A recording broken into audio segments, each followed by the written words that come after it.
হজ্জের মাসগুলোর একটা শুরু হয়েছে। এদিকে দুর্ভাগ্যজনকভাবে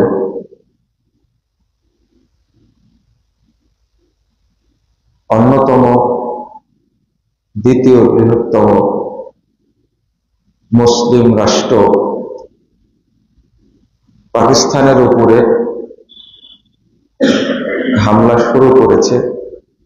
বর্তমান বিশ্বের সবচেয়ে বড় সন্ত্রাসী, খুনি এবং জালেম শাসক ইন্ডিয়ার মোদি মুসলিমদের বড় ইবাদতের জায়গা মক্কা মদিনা, আর বছরে মুসলিমরা সবচেয়ে বেশি একত্রিত হয় আরাফার মাঠকে কেন্দ্র করে, হজকে কেন্দ্র করে মক্কায়।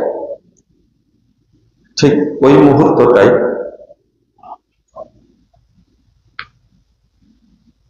মিথ্যা অভিযোগে পাকিস্তান এবং আজাদ কাশ্মীরের উপরে হামলা শুরু করেছে। আমাদের করণীয় এখন একটাই, এই মুশরিক কাফের রাষ্ট্রের বিরুদ্ধে আল্লাহর কাছে বদদোয়া করা। আল্লাহ যেন এই কাফের মুশরিক শাসক গোষ্ঠীকে আল্লাহ যেন ধ্বংস করে দেন। প্রথম যে হামলাটা করেছে আপনারা দেখেছেন ভিডিওতে, একটা মসজিদের উপরে, যা পৃথিবীর সকল মানুষের কাছে জায়গাটা নিরাপদ এবং পবিত্র, সকল শ্রেণীর মানুষের কাছে। সেই জায়গার উপরে হামলা করে একই পরিবারের 10 জনকে তারা হত্যা করেছে।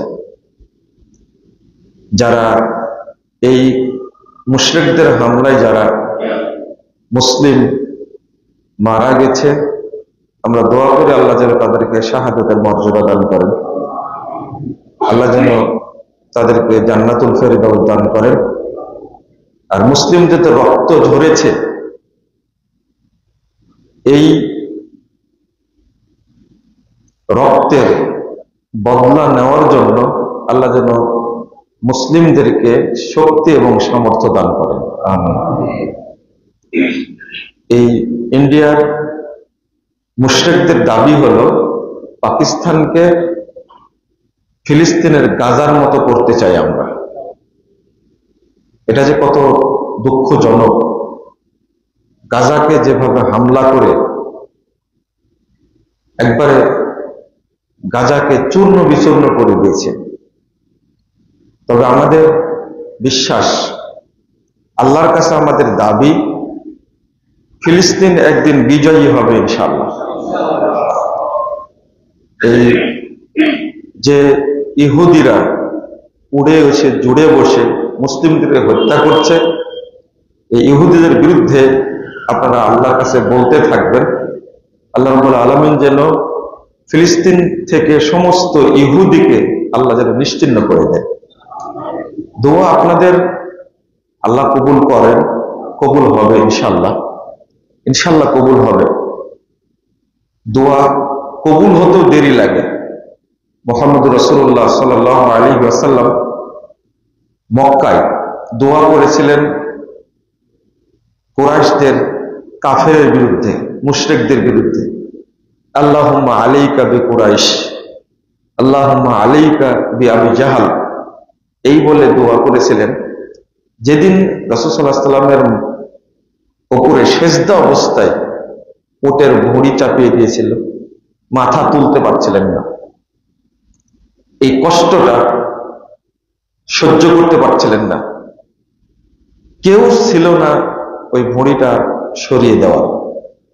তারই মেয়ে ফাতেমা রাদিয়াল্লাহু আনহা দৌড় দিয়ে এসে চিৎকার করতে করতে এসে যখন উটের ভুঁড়ি সরিয়ে দিল, তখন মাথা তুলে, একটা হাদিসে আসছে আল্লাহ রাসূল সরাসরি হাত তুলেছিলেন। হাত তুলে আল্লাহকে বললেন, আল্লাহ তুমি এই কুরাইশদের কাফেরদেরকে তুমি ধ্বংস করে দাও। এই দোয়াটা কবুল হয়েছিল 8 বছর পর, বদরের প্রান্তে গিয়ে 8 বছর আগের করা দোয়া আল্লাহ কবুল করলেন। এই জন্য আল্লাহ মোক্ষম সময় যেটা, তখনই আপনার দোয়া কবুল করবেন। দোয়া বন্ধ করতে হবে না। আজকে ইন্ডিয়ার যে চিন্তা ভাবনা, এই পাকিস্তানকে গাজার মতো করে ধ্বংস করবে, এটা কিয়ামত পর্যন্ত সম্ভব হবে না ইনশাআল্লাহ। কারণ মুসলিমদের এই কথাগুলো বলার পিছনে মূল কারণ হলো, সামরিক শক্তিতে মুসলিম রাষ্ট্রগুলোর মধ্যে সবচেয়ে শক্তিশালী রাষ্ট্র হল পাকিস্তান। যখনই পাকিস্তান আক্রান্ত হয়, তখন সারা পৃথিবীর মুসলিমদের হৃদয়ে রক্তক্ষরণ হয় এবং সবাই চিন্তিত হয়। আমি সেদিন ফজরের আগে যখন জানতে পারলাম যে রাত 2টার দিকে হামলা করেছে, তখনই মানে কথা বলার কিছু ছিল না, শুধু আল্লাহর কাছে বলার ছিল, আল্লাহ তুমি এই মুশরিক শক্তিকে তুমি পরাজিত করো, তাদেরকে তুমি ধ্বংস করে দাও। আপনারা দোয়া করতে থাকবেন ইনশাআল্লাহ। এই যুদ্ধে এবং হয়তোবা ফাইসালা হয়ে যেতে পারে, আজাদ কাশ্মীর এবং জম্মু কাশ্মীর এই দুইটা এক হয়ে যাবে ইনশাআল্লাহ, আশা করি। আল্লাহ যেন কবুল করেন, আমিন। দুর্ভাগ্য আমাদের এই হজ্জের টাইমে এই যে ফ্লাইটগুলো যে যাচ্ছে, পাকিস্তান এবং ইন্ডিয়ারও যে সমস্ত মুসলিম ভাই বোনেরা হজে যাবে, তাদের যে কষ্ট, অনেক বিমানবন্দর বন্ধ করে দিয়েছে, তারা হজে যেতে পারছে না। আল্লাহ যেন এটাকে সহজ করে দেন এবং এই শ্রেষ্ঠ ইবাদত মধ্যে একটা হজ, আমাদের হাজিদেরকে যেন আল্লাহ হজটা সুষ্ঠুভাবে নিরাপত্তার সাথে পালন করা তৌফিক দান করেন, আমিন। আল্লাহ যেন এই হাজিদের হজ কবুল করেন এবং তাদের দোয়ার মাধ্যমে মুসলিম উম্মার উপরে যেন আল্লাহ রহমত নাজিল করেন, আমিন। আমি এই হজ্জের প্রথম 10 দিন যেটা জিলহজের, সেটার বিষয়ে আমি কিছু কথা বলবো। যেহেতু হজ প্রায় কাছাকাছি চলে এসেছে, আমরা হজটা এবং জিলহজ মাসের প্রথম 10 দিনের যে ফজিলত, সেটা প্রত্যেকেরই একটু উপলব্ধি করার দরকার। বাংলাদেশে এই জিলহজ মাসের প্রথম 10 দিনের গুরুত্ব সম্পর্কে, ফজিলত সম্পর্কে মানুষ অনেকটাই অজ্ঞ। আল্লাহ রাব্বুল আলামিন বলছেন, ওয়াল ফাজরে ওয়া লায়ালিন আশর, আল্লাহ কসম করেছেন ফজরের এবং 10 রাত্রির, ও লায়ালিন আশর মানে 10 দিনের কসম করেছেন। আরবিতে যখন গণনা করা হয়, এই গণনা শুরু হয় রাত থেকে। যেমন মাগরিব হয়ে যাবে, দিন চেঞ্জ হয়ে যাবে, এটা হলো আরবি গণনা। এই জন্য লায়ালিন আশর বলা হয়েছে। মানে জিলহজ মাসের প্রতিটি একবারে মাগরিবের পর থেকে নিয়ে আবার মাগরিব হওয়া পর্যন্ত এই 24 ঘন্টাই হলো বরকতের দিন, রহমতের দিন। তো এই 10 রাত সম্পর্কে সকলেই একমত, আল মুরাদু বিল লায়ালিল আশর আশরু জিলহিজ্জাহ, অর্থাৎ এই 10 রাত বলতে আল্লাহ রাব্বুল আলামিন এই 10 দিনের কসম খেয়েছেন, বুঝতে হবে এটা অনেক কিছু। অর্থাৎ এই 10 দিনের কসম বলতে জিলহজ মাসের আইয়ামুল আশর, জিলহজ মাসের প্রথম 10 দিনের গুরুত্ব বুঝিয়েছেন রব্বুল আলামিন। এই গুরুত্ব বুঝাতে গিয়ে রাসূলুল্লাহ সাল্লাল্লাহু আলাইহি ওয়াসাল্লাম অনেক হাদিস সাহাবীদের সামনে বলেছেন। সহিহ বুখারীর মধ্যে হাদিসটা আসছে 969 নম্বর হাদিস। রাসূলুল্লাহ সাল্লাল্লাহু আলাইহি ওয়াসাল্লাম বলেছেন, মা মিন আইয়ামিন আল আমালুস সালিহ ফিহিন্না আহাব্বু ইলাল্লাহ মিন হাদিহিল আইয়াম, ইয়ানি আইয়ামাল আশর। যত দিন আছে এই দিনগুলোর মধ্যে আল্লাহর কাছে সবচেয়ে পছন্দনীয় আমল হলো এই জিলহজ মাসের 10 দিনের আমল, সবচেয়ে পছন্দনীয়। আর একটা হাদিস আসছে, মা মিন আইয়ামিন আ'জামু ইলাল্লাহ, অর্থাৎ এই 360 দিনের মধ্যে আল্লাহর কাছে কোন দিনগুলোর আমল সবচেয়ে বেশি নেকিপূর্ণ, আযম, সবচেয়ে, এক জায়গায় বলছেন আহাব্বু ইলাল্লাহ, অর্থাৎ আল্লাহর কাছে সবচেয়ে প্রিয়, আর একটা হলো আযমা ইলাল্লাহ, সবচেয়ে দামি শ্রেষ্ঠ আমল কোন দিনগুলো, সেটা হলো আল আইয়ামুল আশর, আশরুল আযহা, অর্থাৎ জিলহজ মাসের প্রথম 10 দিনের আমল আল্লাহর কাছে সবচেয়ে নেকিপূর্ণ, সবচেয়ে মর্যাদাপূর্ণ এবং সবচেয়ে শ্রেষ্ঠ।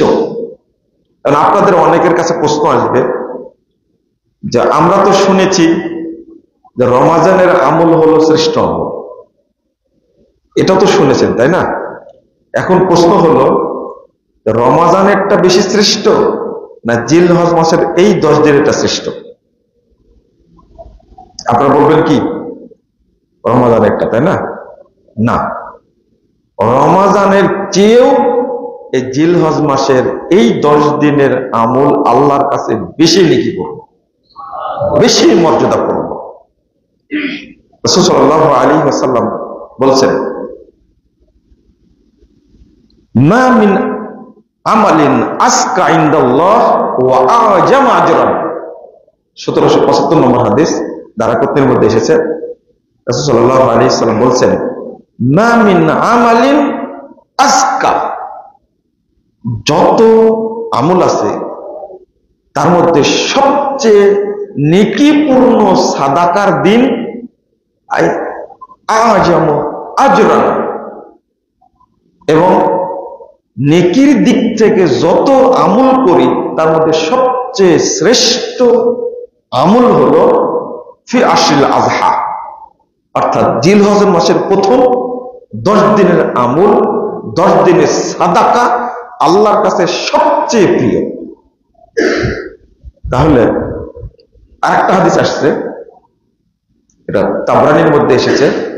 মুহাম্মদ রাসূলুল্লাহ সাল্লাল্লাহু আলাইহি ওয়াসাল্লাম বলছেন, আফজালু আইয়ামিদ দুনিয়া আইয়ামুল আশর, অর্থাৎ বছরে যতগুলো দিন আছে, এবার আপনার কাছে পরিষ্কার হলো আইয়ামুদ দুনিয়া, অর্থাৎ বছরে যতগুলো দিন আছে তার মধ্যে আল্লাহর কাছে শ্রেষ্ঠ দিন হলো জিলহজ মাসের প্রথম 10 দিন। সুবহানাল্লাহি ওয়া বিহামদিহি। তাহলে রমজানও এখান থেকে বেরিয়ে গেল, রমজানের চেয়েও বেশি গুরুত্বপূর্ণ। অথচ আমরা বেশি মনে করি রমজান মাসের আমলকে, এটাও বেশি গুরুত্বপূর্ণ, অনেক গুরুত্বপূর্ণ, কিন্তু তার চেয়ে আরো বেশি গুরুত্বপূর্ণ কোনটা? জিলহজ মাসের প্রথম 10 দিন। আগে এটা বলার কারণটা কি হলো, যে মানুষ যেন প্রস্তুতি নিতে পারে। আমি এই খুতবাটা দিতে চাচ্ছিলাম আগামী জুমায়, কিন্তু এটা কৃতজ্ঞতা প্রকাশ করতে হয়, আমাকে আপনাদের এলাকারই সন্তান তিনি বললেন, সবুর সাহেবের ওয়াইফ আপা বললেন যে মানুষ যেন প্রস্তুতি নিতে পারে প্রথম 10 দিনের খুতবাটা আপনি এর উপরে নিয়ে। আমার খুব ভালো লাগলো যে এটা তো আমার মনে ছিল না। এই যে আপনি 10 দিনের প্রস্তুতি নিবেন, রমজানের জন্য প্রস্তুতি নেন না? প্রস্তুতি নেন তো? আপনাকে আগে থেকে প্রস্তুতি নিতে হবে। আমি জিলহজ মাসের প্রথম 10 দিনটা কি নিব, আমি কি কি ইবাদত করব। দেখেন রাসূলুল্লাহ সাল্লাল্লাহু আলাইহি ওয়াসাল্লাম প্রথম কোন ইবাদত করতেন এবং কেন শ্রেষ্ঠ, এই কয়েকটা কথা আপনাকে জানতে হবে। এক নম্বর, এই 10 দিনের মধ্যে যত গুরুত্বপূর্ণ ইবাদত আছে, বাকি 350 দিনে এত ইবাদত নাই। নাম্বার 1 কেন গুরুত্ব, তার মধ্যে একটা হলো হজ। 2 নম্বরটা হলো যে এই মাসের মধ্যে 3টা দিন আরাফায় থাকা, 4টা দিন আরাফায় থাকা, মুজদালেফায় থাকা, আবার জামারাতে গিয়ে কি করা, পাথর মারা। এবং আরাফার ময়দানের ইবাদতটা, দোয়াটা অন্য দিনগুলোর চেয়ে সবচেয়ে শ্রেষ্ঠ দোয়া হলো আরাফার দিনের দোয়া। আর এই দিনটাই অবস্থান করছে কয় দিনের মধ্যে, এই 10 দিনের মধ্যে। এবং আরেকটা বিষয় হলো যে এত ফজিলতপূর্ণ এই 2 দিনগুলো, যেমন একজন হাজী, আশ্চর্য হবেন, একজন হাজির যে ফজিলত, সুবহানাল্লাহি ওয়া বিহামদিহি, তাবরানী আওসাতের মধ্যে, তাবরানী কাবীরের মধ্যে হাদিসটা এসেছে। রাসূলুল্লাহ সাল্লাল্লাহু আলাইহি ওয়াসাল্লাম বলছেন যে হাজী যখন ঘর থেকে বের হয় হজের জন্য, নিয়াত করেছে, বেরিয়ে গেছে, প্রত্যেকটি ধাপে ধাপে আল্লাহ রাব্বুল আলামিন তাকে নেকির ভান্ডার দান করেন, প্রত্যেকটা ধাপে ধাপে। এবার আপনি হিসাব করেন, যখন আপনি বিমানে উঠলেন এবং জেদ্দায় গিয়ে বা মদিনায় গিয়ে ল্যান্ড করলেন আপনি, তো এই বিমানের পাখাটা কয়বার ঘুরেছে বলেন তো দেখি, আপনারা বলতে পারবেন আপনারা? বিমানের পাখাটা কতবার ঘুরেছে? রাসূল সাল্লাল্লাহু আলাইহি সাল্লাম এমন একটা শব্দ ব্যবহার করেছেন যে অন্য জায়গায় সব জায়গায় হাঁটা শব্দ ব্যবহার করেছেন, কিন্তু হজে এবং উমরায় যাওয়ার ক্ষেত্রে, এই জিলহজ মাসে হজে যাওয়ার ক্ষেত্রে রাসূল সাল্লাল্লাহু আলাইহি ওয়াসাল্লাম সেই শব্দটা ব্যবহার করেননি, মানে গতি ব্যবহার করেছেন। আমি ওই জন্য উদাহরণ দিলাম যে তুমি যেভাবে যে গতিতে মক্কার দিকে আগমন করবে, প্রত্যেক গতিতেই আল্লাহ তোমাকে নেকির ভান্ডার দান করবে। 2 নম্বর হলো, তোমার যত পাপ আছে, তোমার গতি যত হবে ততটা পাপ আল্লাহ মোচন করতে থাকবে। এটা তো একটা ফজিলত বললেন। আর একটা, রাসূলুল্লাহ সাল্লাল্লাহু আলাইহি ওয়াসাল্লাম বলছেন, যখন আল্লাহ বান্দার পাপ দেখেন, ওয়াইন কানা আদাদা কত্রিস সামা ওয়া আদাদা রমলি আলিজ ফিদ দুনিয়া। রাসূল সাল্লাল্লাহু আলাইহি ওয়াসাল্লাম বলছেন, আকাশে আসমানে যত ফোঁটা পানি আছে, যত বিন্দু পানি আছে, বিন্দু আসমানে যত বিন্দু পানি আছে, আর দুনিয়াতে যতটা বালিকোনা আছে, ফিদ দুনিয়া, সারা পৃথিবী মিলে যত কোনা বালি আছে, ওয়াসালাহুল্লাহু তাআলা, আল্লাহ রাব্বুল আলামিন সমস্ত পাপকে সাথে সাথে ধুয়ে দিবেন। মানে এমন শব্দ ব্যবহার করেছেন, সারা পৃথিবীতে যত বালিকোনা আছে এবং আসমানে যত বৃষ্টিকোনা আছে, যত বিন্দু পানি আছে, এই পরিমাণ পাপও যদি থাকে, আল্লাহ বলছেন, রাসূল সাল্লাল্লাহু আলাইহি ওয়াসাল্লাম বলছেন, আল্লাহ তোমার পাপকে ধুয়ে দিবেন, একবার পরিষ্কার করে দিবেন। এরপরে আল্লাহ রাসূল সাল্লাল্লাহু আলাইহি ওয়াসাল্লাম বলছেন, যখন তুমি পাথর মারবে, আমরা পাথর মারি না, পাথর প্রথম দিন আকবা কুবরা, জামরা কুবরা যেটা, এখানে পাথর মারে কয়টা? 7টা। পরের দিনগুলোতে মানে কয়টা করে? 3 7টা 21টা, 7টা 3টা। রাসূল সাল্লাল্লাহু আলাইহি ওয়াসাল্লাম বলছেন, কুল্লুকুম মাসখুরুন লাক, প্রত্যেকটা পাথর, জামারে যে পাথর মারো, প্রত্যেকটা পাথর হলো এক একটা বিশাল বিশাল নেকির ভান্ডার। মানে পাথর একটা মারলেন, পাথর মারার সময় কি বলতে হয়? আল্লাহু আকবার। আল্লাহু আকবার পাথর মারলেন, তার কারণটা কি? কেন আপনি আল্লাহু আকবার বলছেন ওই জায়গাতে? মানে মানে পাথর মারাতে যে এত নেকি আছে এটা কিন্তু আমিও জানতাম না। শুধু জানতাম পাথর মারলে আল্লাহু আকবার বলতে হয়, কিন্তু আল্লাহু আকবারটা কেন? একবার পাথর মারার কারণে রাসূল সাল্লাল্লাহু আলাইহি ওয়াসাল্লাম বলছেন প্রতি পাথরে তোমার একটা নেকির ভান্ডার তৈরি হয়, মাসকুরুল্লাহ। সাহাবেকে বলছেন তোমার জন্য বিশাল নেকির ভান্ডার আল্লাহ রাব্বুল আলামিন দান করে। তাহলে প্রথম দিনই 7টা, পরের দিন কয়টা? 21টা, তারপরের দিন কয়টা? 21টা, তারপরের দিন কয়টা? 21টা। 3 দিন না? 3 দিনে পাথর মারতে হয়। 11, 12, 10, 11, 12। প্রথম দিন 7টা, তাহলে মারলাম। দ্বিতীয় দিন কয়টা? 21টা। তৃতীয় দিন কয়টা? 21টা। 2 দিন থাকলে আলহামদুলিল্লাহ শেষ। আর যদি কেউ 3 দিন থাকে তাহলে কি? তাহলে প্রতিটা পাথরে যে শুধু নেকি আছে। আমি একটা জিনিস বুঝাচ্ছিলাম আপনাদেরকে যে এই 10 দিন আল্লাহর কাছে কেন প্রিয়।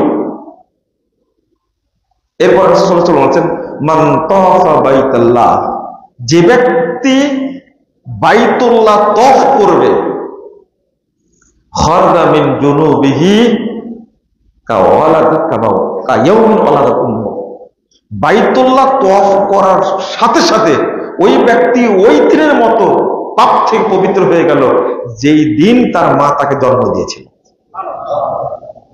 আমরা তওয়াফ করার ফজিলত জানতাম কি, যে যতটা পা ফেলবে তওয়াফের সময় ততটা কি হবে? নেকি হবে। প্রতিটা পদক্ষেপে আল্লাহ তার পাপ কি করে দিবেন? মাফ করে দিবেন।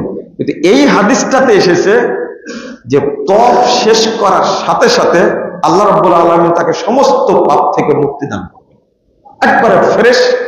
যেদিন তার মা তাকে জন্ম দিয়েছেন ওই দিন যেমন কোনো পাপ ছিল না, ওই দিনের মতো হয়ে যাবে। এবার যদি আপনি আরাফার কথা শোনেন, রাসূল সাল্লাল্লাহু আলাইহি ওয়াসাল্লাম বলছেন, এই হাদিসের মধ্যে এসেছে যে তুমি কি আরাফা সম্পর্কে জানো? ইয়ানজিলু ইলা সামাই দুনিয়া, আল্লাহ রাব্বুল আলামিন আরাফার দিন দুনিয়ার আসমানে তিনি নেমে আসেন, আরশ থেকে দুনিয়ার আসমানে নেমে আসেন এবং ফেরেশতাদেরকে বলেন ওয়ায়ুবাহি বিহিমুল মালাইকা, ফেরেশতাদের সামনে তিনি গর্ব প্রকাশ করেন, মা হারাদা হাউলাই, এই দেখো তো এরা কি চাই। আল্লাহ নিজে বলেন হুম উফদুল্লাহ, এরা হলো সরাসরি আল্লাহর মেহমান। দাহুম আজাবুহু, আল্লাহ তাদেরকে ডেকেছিলেন আর তারা তার ডাকে সাড়া দিয়েছেন।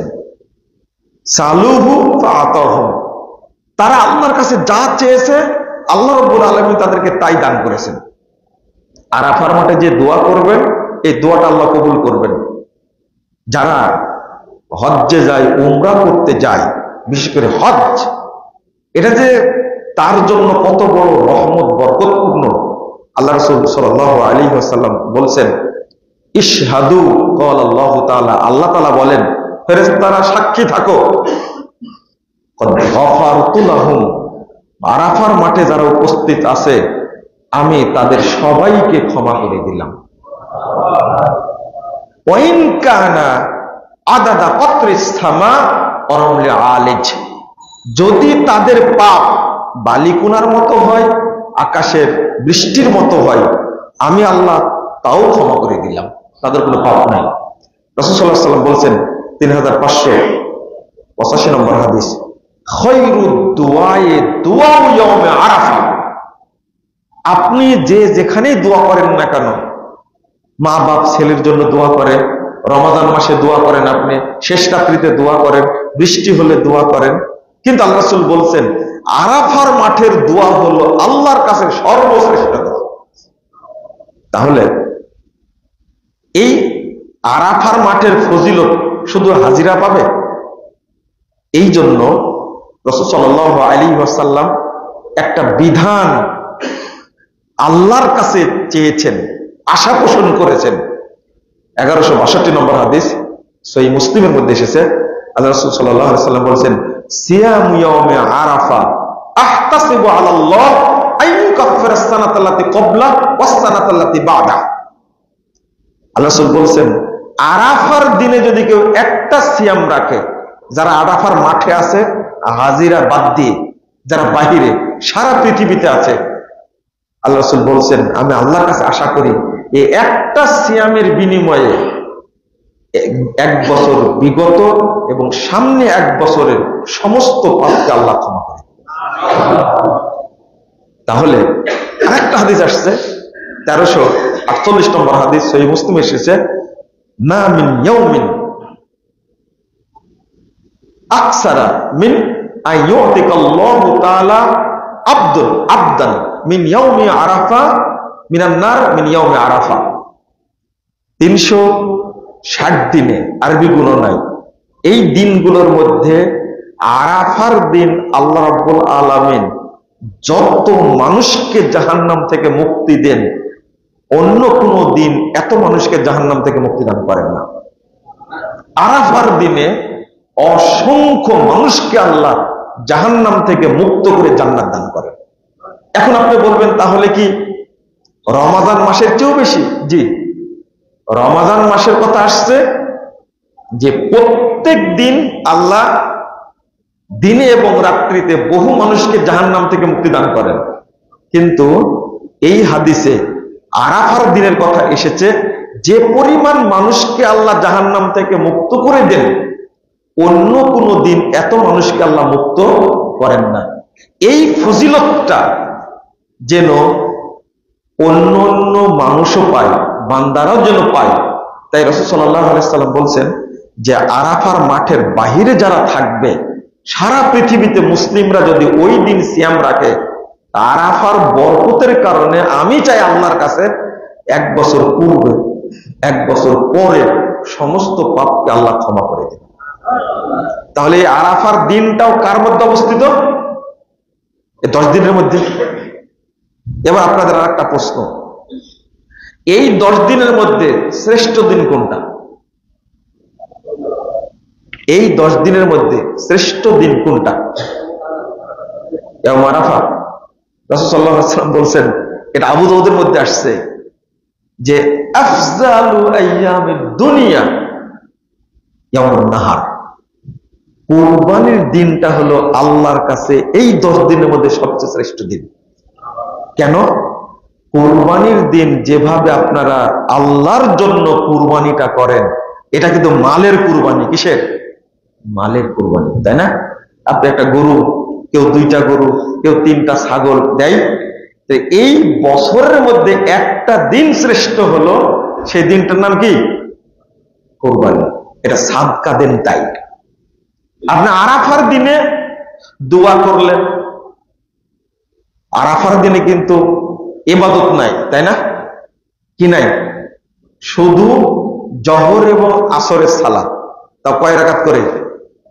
কয় রাকাত করে? মাত্র 2 রাকাত করে। মক্কার মানুষও যদি হজে যায় তাহলে কয় রাকাত পড়বে? 2 রাকাত। মানে সফর। মক্কার মানুষ আরাফার মাঠের পাশের মানুষও যদি কোথায় যায়, মক্কায় যায়, কি বলে হজে যায়, আরাফায় যায়, তাহলে কয় রাকাত করে পড়বে? 2 2 4 রাকাত। তাও 2 বারে না একবারে? 1 আজানে 2 একামতে একই সঙ্গে 2 রাকাত জহর করে সালাম ফিরে দিবে, এরপরে একামত দিয়ে 2 রাকাত আসর করে কি সালাম ফিরে দিবে। আর কোন ইবাদত নাই, কোন সুন্নাত নাই, একবারে মাগরিব পর্যন্ত। মাগরিব হয়ে গেলেও আরাফার মাঠে মাগরিবও পড়া যাবে না, এসব পড়া যাবে না। আর কোন ইবাদত নাই, শুধু 2 2 4 রাকাত। কি করবে? শুধু শুধু আল্লাহর কাছে দোয়া করবে। কিন্তু ইয়ামুন নাহার রাসূল সাল্লাল্লাহু আলাইহি ওয়াসাল্লাম একদিন 60টা উট কুরবানি করেছেন। কয়টা? 60টা। সৌদি আরবে এখনো বহু মানুষ আছে যে একাই 100 200 উট কুরবানি করে দেয়। এখনো আছে কেউ 200-300 ছাগল পর্যন্ত কুরবানি করে দেয়। কারণ তারা একটা জিনিস জানে যে 360 দিনের মধ্যে আল্লাহর কাছে সবচেয়ে প্রিয় দিনটা হলো কি? ইয়াউমুন নাহার, কুরবানির দিন, সাদাকা। আমরা এই 10 দিনের মধ্যে কি কি আমল করব তাহলে, তাই না? কি কি আমল করতে পারি? 1 নম্বর আমল করবেন সাদাকা। কি করবেন? সাদাকা। 1 নম্বরটা করবেন কি? সাদাকা। আপনি বলবেন যে কেন বলছেন? আল্লাহ রাসূল সাল্লাল্লাহু আলাইহি ওয়াসাল্লাম বলছেন, মা মিন ইয়াউমিন আসকা, মানে আল্লাহর কাছে সবচেয়ে নেকিপূর্ণ সাদাকা হলো এই 10 দিনের সাদাকা, সবচেয়ে নেকিপূর্ণ। আরেকটা হাদিস আসছে আপনার 1528 নম্বর হাদিস, মুস্তাদরাক হাকিমের মধ্যে এসেছে। রাসূল বলছেন, ইন্নাল আমাল তাবাহা, আমলগুলো এক জায়গায় হয়। আপনার আমলগুলো সব জায়গায় থাকে না? এক জায়গায় থাকে। এক জায়গায় থাকে। সালাত পড়েছেন, সালাতের নাকি এক জায়গায় আছে না? আপনি সিয়াম পালন করেছেন, এক জায়গায় আছে। হজ করেছেন, এক জায়গায় আছে। সাদকা করেছেন, এক জায়গায় আছে। রাসূল সাল্লাল্লাহু আলাইহি ওয়াসাল্লাম বলেছেন, এই নিজেরা যেহেতু এক জায়গায় থাকে, তা আমলগুলো প্রতিদিন প্রতিযোগিতা করে। কি করে? প্রতিযোগিতা করে। আমলগুলো প্রতিযোগিতা করে। সালাত বলে তোমাদের মধ্যে আমি শ্রেষ্ঠ, হজ বলে তোমাদের মধ্যে আমি শ্রেষ্ঠ, সিয়াম বলে তোমাদের মধ্যে আমি শ্রেষ্ঠ।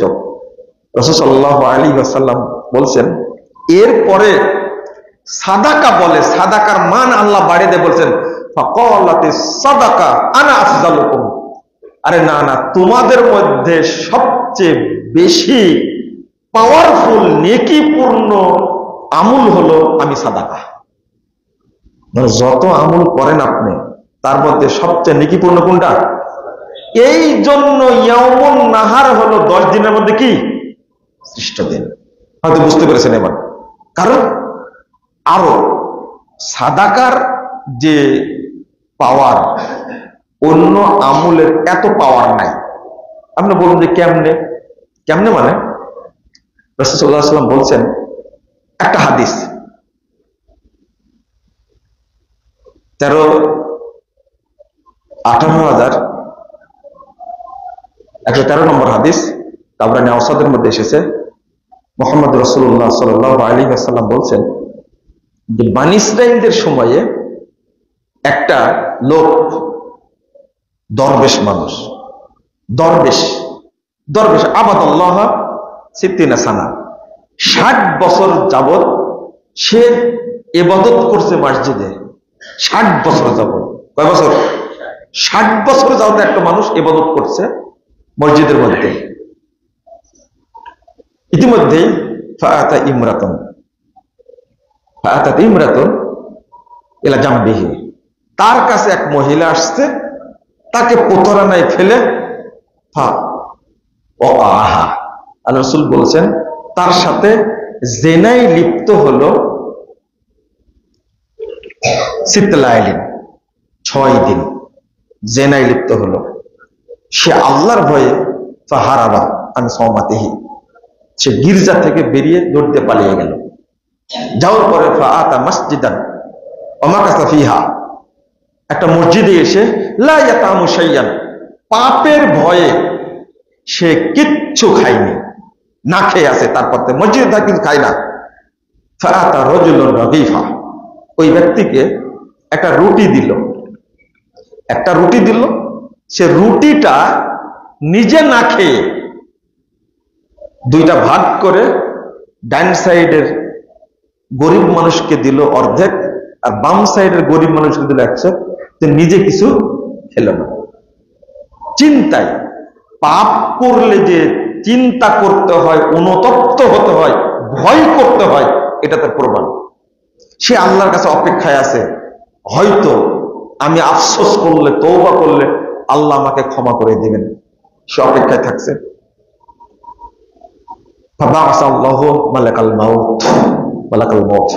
আল্লাহ রাব্বুল আলামিন ইতিমধ্যেই মালাকুল মউতকে পাঠাতেন। আল্লাহ তার রূহকে কবজ করে নিলেন। এবার ইবাদত করেছে কত বছর? 60 বছর। আর জিনা করেছে কয়দিন? 6 দিন। এবার তার পাপ আর নেকি দুই পাল্লায় উঠিয়ে দেওয়া হলো। আমল সিত্তুন, আল্লাহ রাসূল বলছেন কিফা, এক পাল্লায় এই 60 বছরের আমল উঠে দেওয়া হলো, আর এক পাল্লায় উঠিয়ে দেওয়া হলো 6 দিনের জেনার পাপ।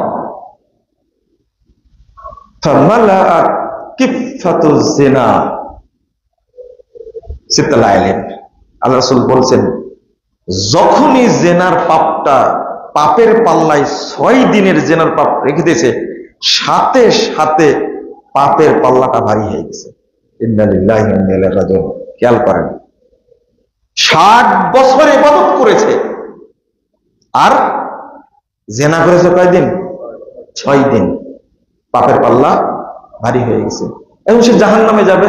কিন্তু আল্লাহ রাব্বুল আলামিন বলছেন ওই যে একটা রুটি ভেঙ্গে দুইজনকে দিয়েছিল, ওই যে সাদকা করলো নিজে না খেয়ে, তুমি ওই রুটিটা এবার নেকির পাল্লাতে কি দিয়ে দাও। নেকির পাল্লাতে দেওয়া মাত্রই ওই রুটির কারণে নেকির পাল্লাটা সাথে সাথে ভারী হয়ে গেছে।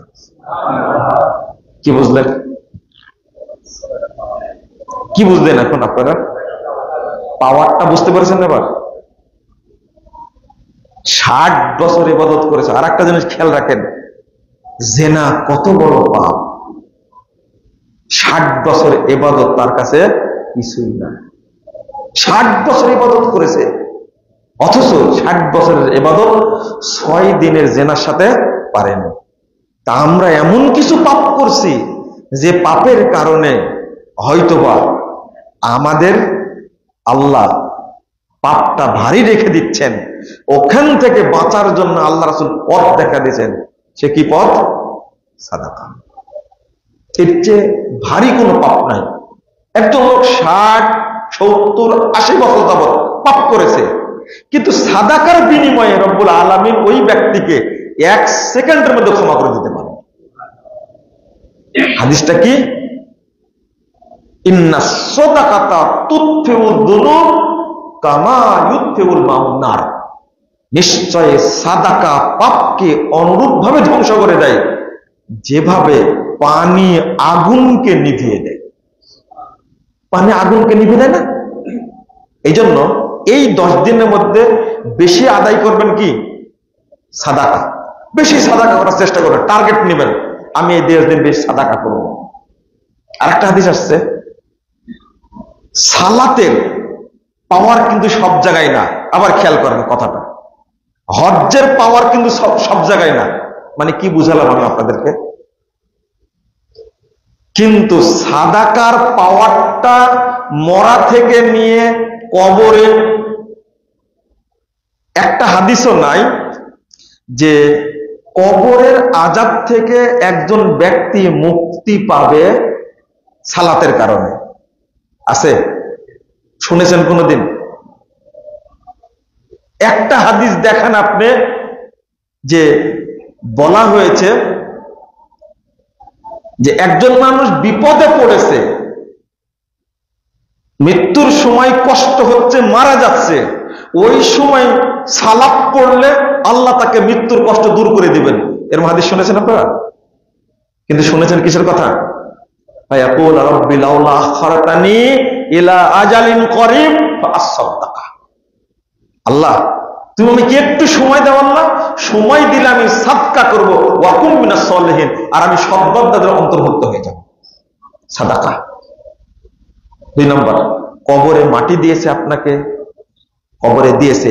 রাসূল সাল্লাল্লাহু আলাইহি ওয়াসাল্লাম বলেন ইউতু রাজুলু ফি কবরি, কবরে মাটি দেওয়ার সাথে সাথে জাহান্নাম থেকে একজন ফেরেশতা পাঠানো হয়। জাহান্নাম থেকে। আল্লাহ রাসূল সাল্লাল্লাহু আলাইহি ওয়াসাল্লাম বলেন ফাইদা উতিয়া মিন কিবালি রিজলাইহি,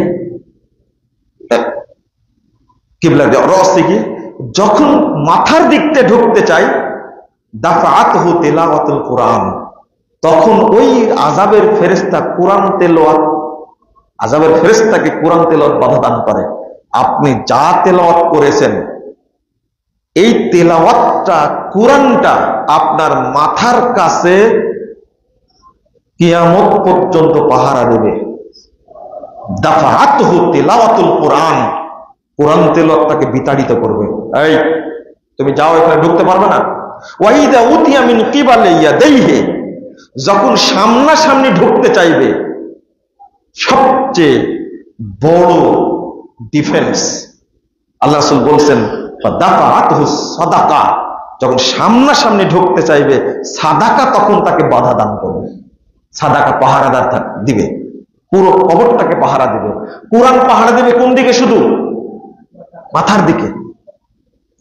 আর এরপরে ওয়াইদা উতিয়া মিন কিবালি রিজলাইহি, যখন দুই পায়ের দিক দিয়ে ঢুকতে চাইবে জাহান্নামের ফেরেশতা, দাফাআহু মাশিহু ইলাল মাসাজিদ, লোকটা যে বারবার মসজিদে হেঁটে এসেছে, এই পদচিহ্নগুলো পাহারা দিবে, সাথে সাথে তাকে প্রতিরোধ করবে, তাড়িয়ে দিবে, তুমি যাও। তাহলে এখানেও প্রমাণ হলো সবচেয়ে বেশি পাওয়ারফুল কোনটা? সাদাকা। আল্লাহ রাসূল সাল্লাল্লাহু আলাইহি ওয়াসাল্লাম বলছেন, কবরে দাউ দাউ করে আগুন জ্বলছে, কবরে দাউ দাউ করে আগুন জ্বলছে, আপনার বাপের, আপনার মায়ের, বা আপনার ওয়াইফের, বা আপনার হাজবেন্ডের কবরে দাউ দাউ করে আগুন জ্বলছে। এই আগুন বন্ধ করার সবচেয়ে শ্রেষ্ঠ আমল একটাই। আল্লাহ রাসূল বলছেন সাল্লাল্লাহু আলাইহি ওয়াসাল্লাম, ইন্নাস সাদাকাতা লা তুতফিউ আন আহলি হাররাল কুবুর। 788 নম্বর হাদিস, তাবরানী কাবীরের মধ্যে এসেছে, সাদাকা দেওয়া মাত্রই ধপ করে জাহান্নামের আগুন 1 সেকেন্ডের মধ্যে লেগে যাবে সাথে সাথে। এটা সাদাকার পাওয়ার। আরেকটা হাদিস দেখান তো, যে কবরে আগুন জ্বলছে, আপনার কবরে, আপনার মায়ের কবরে, বা আপনার বাবার কবরে আগুন জ্বলছে, এই আগুন বন্ধ করার কি ফজিলত আছে? আর একটা রাসূল সাল্লাল্লাহু আলাইহি ওয়াসাল্লাম বলছেন, এটা আমি 1 নম্বরে বললাম সাদাকার কথা। 2 নম্বরটা কি করবেন? 2 নম্বর কি, এই 10 দিনের মধ্যে 2 নম্বর কি করবেন? 2 নম্বরটা করবেন সিয়াম। একটানা 9 দিন সিয়াম পালন করেন। এর মধ্যে পড়ে যাবে আরাফা, পড়বে না? যেদিন সৌদি আরবে আরাফা হবে সেই দিন আপনি কি রাখবেন? সিয়াম রাখবেন। তার আগে এই নফল সিয়াম করবেন, চেষ্টা করবেন, 1টা হোক, 5টা হোক, 10টা হোক, যারা পারেন আপনি করতে থাকবেন এই 9 দিন। কারণ হলো আল্লাহ রাসূল সাল্লাল্লাহু আলাইহি ওয়াসাল্লাম, কানা নবী সাল্লাল্লাহু আলাইহি ওয়াসাল্লাম ইয়াসুমু 9 মিন জিলহিজ্জা, জিলহজ মাসের 9 দিন আল্লাহ রাসূল একটানা সিয়াম রাখতেন। 2417 নম্বর হাদিস নাসাইর মধ্যে এসেছে। সিয়াম রাখার চেষ্টা করুন। 3 নম্বর, কোরআন তেলাওয়াত করুন। কোরআন তেলাওয়াত, জিকির, তাসবিহ, তাহলিল। আল্লাহ রাসূল সাল্লাল্লাহু আলাইহি ওয়াসাল্লাম বলছেন এই দিনগুলো শ্রেষ্ঠ, সুতরাং তোমরা বেশি বেশি তাসবিহ, তাহলিল, জিকির করো। বলেন তো এইগুলোর মধ্যে সবচেয়ে বড় জিকির কোনটা? কোরআন তেলাওয়াত না? কোরআন তেলাওয়াত করলে এর মধ্যে জিকিরও আছে, এর মধ্যে লা ইলাহা ইল্লাল্লাহ আছে, এর মধ্যে সুবহানাল্লাহ আছে, এর মধ্যে আল্লাহু আকবার আছে, আছে না? আল্লাহ সুবহানাহু ফাকাব্বিরু ওয়া হাল্লিলু ওয়া সাব্বিহু, তোমরা এই দিনগুলোর মধ্যে বেশি বেশি সুবহানাল্লাহ বলো, বেশি বেশি লা ইলাহা ইল্লাল্লাহ বলো, বেশি বেশি আল্লাহু আকবার বলো, বেশি বেশি জিকির করো। তাহলে কোরআন তেলাওয়াত হলো কি সবচেয়ে বড় জিকির। 1 নম্বর বললাম সাদাকা, 2 নম্বর বলবেন কি, কি বললাম? সিয়াম। 3 নম্বর বললাম কি? কোরআন তেলাওয়াত করেন। দেখেন পারেন কিনা এই 10 দিনে আপনি 2 বার কোরআন খতম দিবেন। 4 নম্বরটা হলো এই 10 দিনের মধ্যে আপনি অবশ্যই বাবা মায়ের জন্য সাদকা করবেন, অবশ্যই করবেন। বাবা মা বেঁচে থাকলে এই 10 দিনের মধ্যে আপনি তাকে সবচেয়ে তিনি যেটা ভালো পছন্দ করেন সেই জিনিসটা কিনে আপনার মায়ের কাছে, আপনার বাপের কাছে দিবেন। আব্বা তুমি কোনটা পছন্দ করো বলো, আম্মু তুমি কোনটা পছন্দ করো, আমি এই 10 দিনের মধ্যে দেব। কারণ মুহাদ্দিসগণ বলছেন এই যে পিতামাতা এবং আত্মীয় স্বজনের কাছে এই 10 দিনের মধ্যে যদি আপনি কিছু করেন তাহলে এই আমলটা আল্লাহর কাছে শ্রেষ্ঠ হিসেবে দেখা দিবে। আপনি সারা বছর পিতামাতার জন্য দোয়া করেন, সারা বছর পিতামাতার জন্য দান খায়রাত করেন, কিন্তু এই 10 দিনে করার চেষ্টা করবেন। রাসূল সাল্লাল্লাহু আলাইহি ওয়াসাল্লাম বলছেন, ইন্নার রাজুলা ইউরফা দারাজাতুহু ফিল জান্নাহ, জান্নাতে আল্লাহ একজন ব্যক্তির মর্যাদা বৃদ্ধি করে দেন। তখন ওই লোকটা জিজ্ঞেস করে, ওয়া আন্না হাযা, আল্লাহ হঠাৎ করে এই স্তর থেকে এই স্তরে দেওয়া হলো কেন? তখন আল্লাহ তাকে জবাব দেন, তোমার অমুক সন্তান তোমার জন্য দোয়া করেছে, তোমার জন্য সাদাকা করেছে, এই জন্য আমি তোমার মর্যাদা বৃদ্ধি করে দিয়েছি। তাহলে আপনার বাপ মারা গেছে বহুদিন আগে, আপনি যদি বাপের পক্ষে সাদাকা করেন, দোয়া করেন, তাহলে আল্লাহ আপনার আব্বাকে জানায় দেন যে তোমার অমুক সন্তান তোমার জন্য দোয়া করেছে, তোমার অমুক সন্তান তোমার জন্য কি করেছে? সাদাকা করেছে। তাহলে আব্বার সাথে আম্মার সাথে আপনার একটা যোগাযোগ সবসময় থাকবে। শেষে একটা হাদিস আমি বলে শেষ করে দিই, একটা কথা বলতে ভুলে গেছি। প্রতিদিন যখনই সকাল হবে আপনি চেষ্টা করবেন কিছু না কিছু সাদাকা আল্লাহকে দেওয়ার। কেন বলছি? আল্লাহ রাসূল বলছেন যে বান্দার প্রত্যেক মানুষের দুই গালে 35টা করে কয়টা? 70টা শয়তান থাকে। কয়টা? 70টা শয়তান থাকে। শয়তানি একটা থাকলেই তো আপনি পারবেন না, একটার সাথে পারবেন শয়তান? কিন্তু আল্লাহ রাসূল বলছেন প্রত্যেক মানুষের গালে 70টা শয়তান থাকে, দুই গালে। আর এই দুই গালের শয়তানকে তাড়ানোর একমাত্র উপায় হলো as-সাদাকা, ইউখরিজু সাদাকা মিন লাইয়াইনি শাইতানা 70। আল্লাহ রাসূল সাল্লাল্লাহু আলাইহি সাল্লাম বলছেন এই দুই গালের শয়তানকে তুমি তাড়াতে পারবা কি দেওয়ার মাধ্যমে? সাদাকা দেওয়ার মাধ্যমে। এজন্য বললাম সকালে যখন বেরিয়ে যাবেন তখন অবশ্যই আপনি চাইবেন 5 টাকা হোক 10 টাকা হোক দরিদ্রকে মিসকিনকে দিবেন। এখন আপনারা থাকেন 10 তলায়, কয় তলায় থাকেন? 10 তলায় থাকেন আপনি, বা 5 তলায় থাকেন, ফকিরও তো নাই। কি করবেন?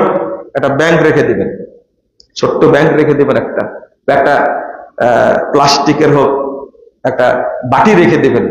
ওই জায়গাতে প্রতিদিন সকালে আপনার 5 টাকা হোক 10 টাকা হোক আপনার সন্তানকে বলবেন তুমি 5 টাকা দাও, 2 টাকা দাও, কয়েন আছে না, না পারলেও আপনি 1 টাকার একটা কয়েন, যদিও বাড়িতে পাওয়া যায় না, এই সকালে আপনি দিয়ে রাখবেন। যেদিন আপনি বের হবেন বাসা থেকে সেই দিন আপনি ওইগুলো দান করে দিবেন। ইনশাআল্লাহ আপনি শয়তানের ওসওয়াসা থেকে বিরত থাকবেন ইনশাআল্লাহ, আল্লাহ হেফাজত করবেন ইনশাআল্লাহ। বারাকাল্লাহু ফিকুম ওয়া জাযাকুমুল্লাহু খাইরান। আল্লাহ রাব্বুল আলামিন আমাদের সকলকে যেন এই জিলহজ মাসের প্রথম 10 দিন সঠিকভাবে ইবাদত করার তৌফিক দান করেন। আপনি নিয়াত করেন একটা, যে আমি এই 10 দিন 5 ওয়াক্ত সালাত জামাতের সাথে পড়বো ইনশাআল্লাহ। দেখি পারেন কিনা। শেষটা বলতে ভুলে গেছি, দোয়া বেশি বেশি করে দোয়া করবেন, কারণ এই 10 দিনে দোয়া কবুল হয় আল্লাহর কাছে, দোয়া কবুল হয়। দোয়া করবেন, দেখি আপনি পারেন কিনা। আপনি রিপোর্ট দেখবেন যে এই 10 দিন 5 ওয়াক্ত সালাত আমি জামাতের সাথে পড়েছি। চেষ্টা করেন, আল্লাহ তৌফিক দিবেন ইনশাআল্লাহ। জাযাকুমুল্লাহু খাইরান ওয়া বারাকাল্লাহু ফিকুম।